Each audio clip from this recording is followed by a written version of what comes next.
Saya minta keadilan di tanah air saya sendiri. Saya nggak tahu masalah. Untuk presiden berapa uang mungkin Bang? Untuk Pak Prabowo Bang.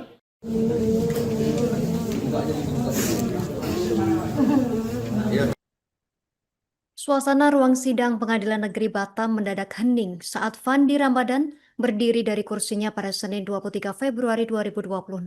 Terdakwa kasus dugaan penyelundupan hampir 2 ton sabu ini menggenggam 4 lembar kertas yang telah ia tulis sendiri.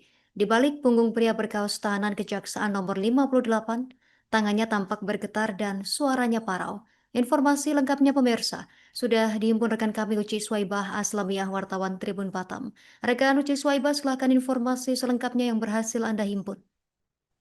Baik, terima kasih rekan Justina bahwa betul pada Senin 23 Februari 2026 sidang pledoi digelar di Pengadilan Negeri Batam. 6 terdakwa tersebut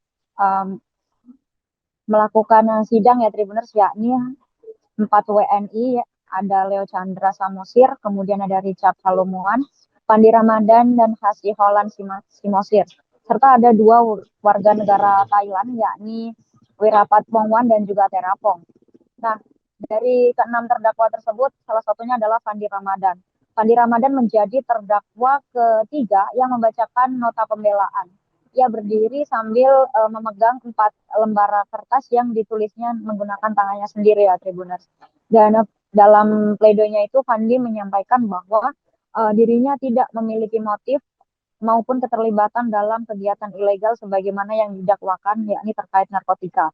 Dalam pledoinya juga, Fandi menegaskan tidak pernah terlibat perkara hukum sebelumnya. Dan ia juga membantah menerima ya Tribuners imbalan apapun terkait pengangkutan sabu tersebut. Meskipun selain uang ya Tribuners, selain uang 8,2 juta yang disebutnya sebagai pinjaman sebagai anak buah kapal waktu itu.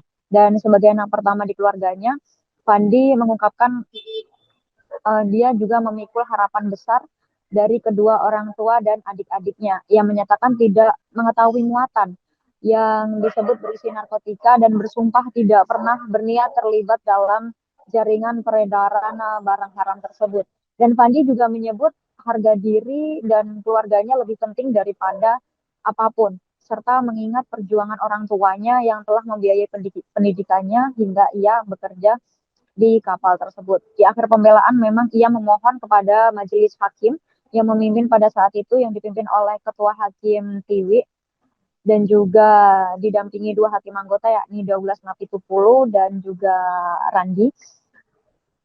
Dia meminta untuk majelis hakim untuk membebaskannya dan memberikan keadilan terhadapnya. Sebelumnya tim kuasa hukum Fandi juga membacakan pledoi selama lebih kurang 30 menit.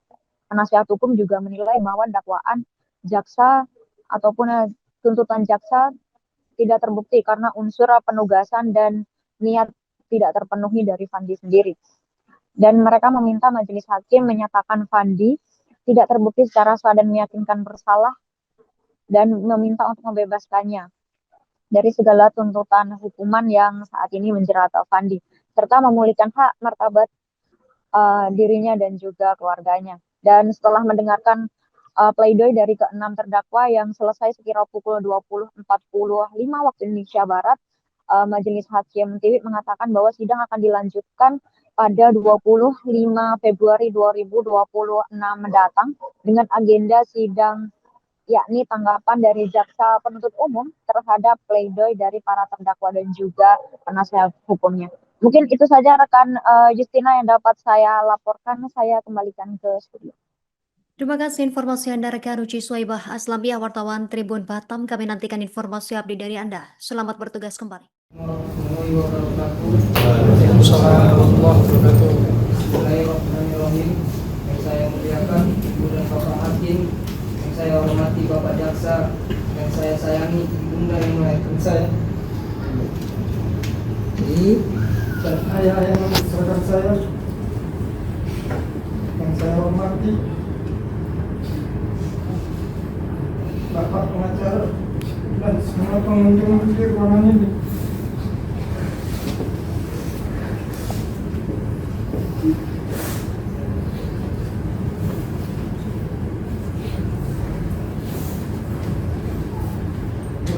saya panjatkan kepada Tuhan yang Maha Kuasa.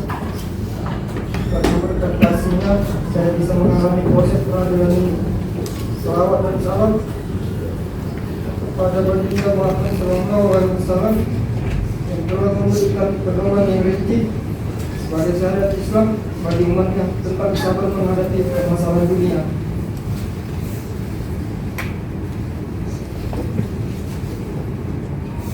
Aku tersesat di negeriku, tapi negara pun tidak mampu menyelamatkanku. Ya Allah, selamatkan hamba-Mu ini. Nota pembelaan ini saya susun dengan sebenar dengan penuh harapan ridho Allah Subhanahu wa Ta'ala melalui yang mulia majelis hakim Bapak Jaksa agar kiranya dapat membebaskan saya dari tuntutan hukuman mati. Nama saya Fandi Ramadan, anak pertama dari 6 bersaudara, umur 25 tahun. Orang tua saya adalah nelayan dari Bawah. Tempat saya dilahirkan dan dibesarkan adalah rumah terbuat dari papan yang apabila pasang maka kami akan tidur berselimut tanda ini. Duduk aja ya, Pandi. Kalau tidak, silakan duduk saja ya. Tenangkan dirinya dulu, tarik nafas, lalu melanjutkan bacanya ya. Apabila hujan maka dari atap yang bocor ada air, dan air dari laut adalah bagian dari kehidupan sehari-hari kami. Saya bisa miskin dalam harta, tapi saya sangat kaya dengan kasih sayang dari ayah dan saya.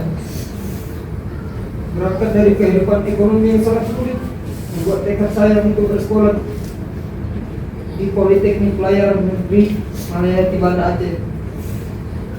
Demi biaya pendidikan, ibu saya bahkan rela telah menggadaikan rumah papan kami. Selama menempuh pendidikan pelayaran, saya malam berjualan nasi goreng di asrama. Masuk pintu kamar, itu hanya untuk bisa makan.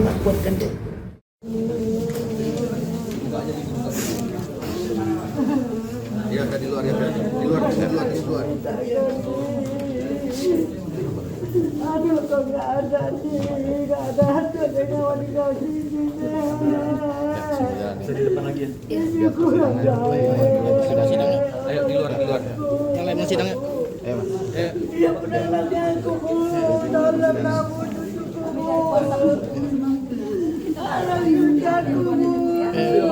Ini ya. Sambil jalan aja. Ya, biar di luar dulu, biar lancar di luar dulu. Kasih jalan dulu. Download Tribun X sekarang. Menghadirkan lokal menjadi Indonesia.